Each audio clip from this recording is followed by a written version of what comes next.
Les pouvoirs publics viennent de déclarer la guerre aux rats. C'était il y a 50 ans. Une guerre lancée en plein Paris à grande échelle avec les moyens les plus cruels, des centaines de milliers de victimes. Puis nous les tuons et nous procédons à différents prélèvements. Mais le vainqueur n'est pas celui que l'on attendait. Depuis quelques mois, les petits rongeurs pullulent sur les voies. Ils ont été chassés des sous-sols par un chantier de rénovation. Il y a 2 ans, le rat ressurgissait dans les gares de Paris où il créait la panique. Et depuis le début de l'année, Ratus Ratus, comme il y a 50 ans, a retrouvé sa place d'ennemi numéro 1. Il est en train de me montrer ses dents, quoi. Il veut se bagarrer ou quoi? Ça la tue. Des rats dans les caves et les souris qui ont tendance à monter dans les étages. Plus 40% de rongeurs ces 10 dernières années en Ile-de-France, la guerre a repris de plus belle contre le rat.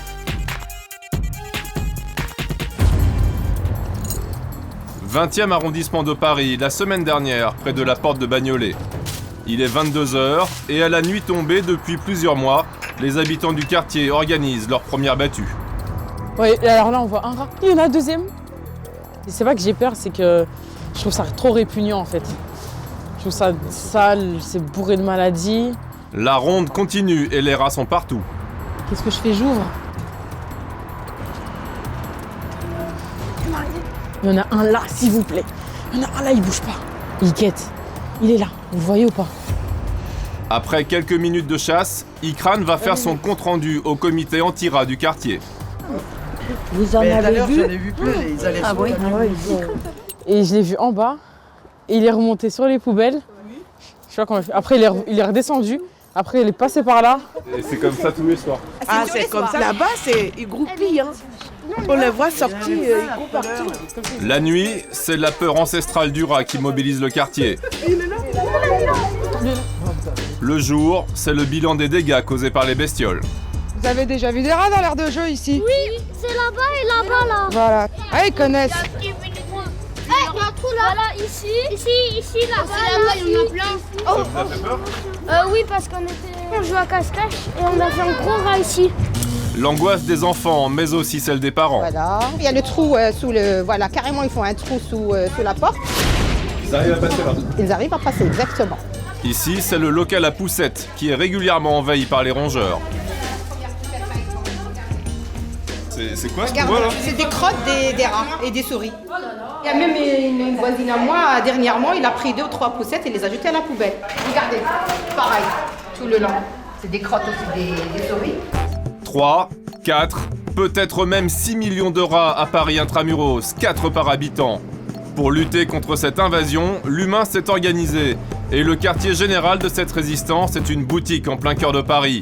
Depuis 140 ans, ses propriétaires ont inventé toutes les armes anti-Ratus Ratus. La tapette à souris, c'est mon arrière-grand-père qui l'a inventé. Hein, ce piège-là, elle touche là-dessus et le piège se referme derrière elle. Ça, c'est la tapette en plastique. Ça la tue. Et c'est quoi alors ce qu'on voit là? Alors ça, si vous voulez, c'est un rat qui a mangé du poison, de l'anticoagulant. C'est-à-dire, il meurt d'une hémorragie interne et après, il se dessèche. Et pour les âmes plus sensibles, il y a aussi la capture en douceur de la bête. Et quand le rat vient, en fait, grignoter à l'intérieur sur le crochet, la porte se referme derrière elle. Il n'y a plus ensuite qu'à relâcher l'animal loin de chez soi. Mais la grande majorité des clients du magasin vient tout de même avec des envies de meurtre. C'est la première chose que vous essayez, les tapettes? Vous avez pas essayé le poison? Vous le mettez comme ça, bien sensible. Et quand la souris arrive, et vous croyez qu'elle ça va aller reclaque. là-dedans? Ah oui, elle y va. Hein. Oui. C'est sensible, hein? Ah oui, c'est très sensible. Bon. C'est pour les souris? Oui. Ça marche mieux, je crois.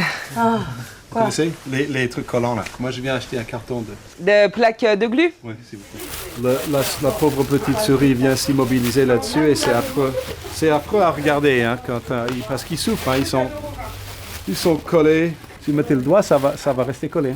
Il ne faut pas regarder hein, quand ils sont là en train de mourir. Ça fait peur. Un défilé permanent, des clients prêts à tout. L'heure est au combat sans merci. Car derrière la lutte individuelle, l'enjeu relève de la santé publique.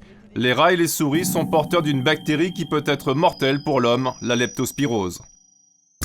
Rendez-vous à l'Institut Pasteur. Le patron du labo, Mathieu Picardo, est le spécialiste mondial de la maladie. Là, vous voyez donc la bactérie qui est donc le principal agent de la leptospirose. Donc, c'est des bactéries qui sont très très fines, qui s'observent uniquement à microscope à fond noir. Si on s'en débarrasse pas, qu'est-ce qui se passe avec une bactérie qui s'installe, on peut avoir des atteintes hépatiques, rénales, qui donc peuvent entraîner des complications très, très graves, très sévères. Jusqu'à la mort éventuellement Jusqu'à éventuellement la mort, oui. Aucun cas mortel n'a été recensé ces dernières années en France, mais la maladie est en embuscade. Voilà, celle-là par exemple, c'est les sérums qu'on reçoit tous les jours et qui sont archivés ici. On va dire qu'en France métropolitaine, on se situe entre 200 et 400 cas de leptospirose par an. Quasiment un nouveau cas par jour, et les victimes ne sont pas toujours celles que l'on attend. Loin des égouts et des poubelles parisiennes, le Béarn, paradis des kayakistes et des rafteurs. Dans la nature, les rongeurs contaminent les eaux avec leurs excréments. Éric Deguille est l'un des plus grands kayakistes français et l'une des rares victimes de la leptospirose a accepté de parler. Il a contracté la maladie il y a 6 ans sur son plan d'eau habituel de Pau. Ça a été le mort total. Ouais. Même les jours qui précédaient, je répondais que par oui ou par non. Je me trimballais à 4 pattes à la maison. J'étais vraiment fatigué. Ouais, pour un bonhomme comme moi qui n'a jamais grand-chose, ça inquiétait beaucoup de monde. Ouais.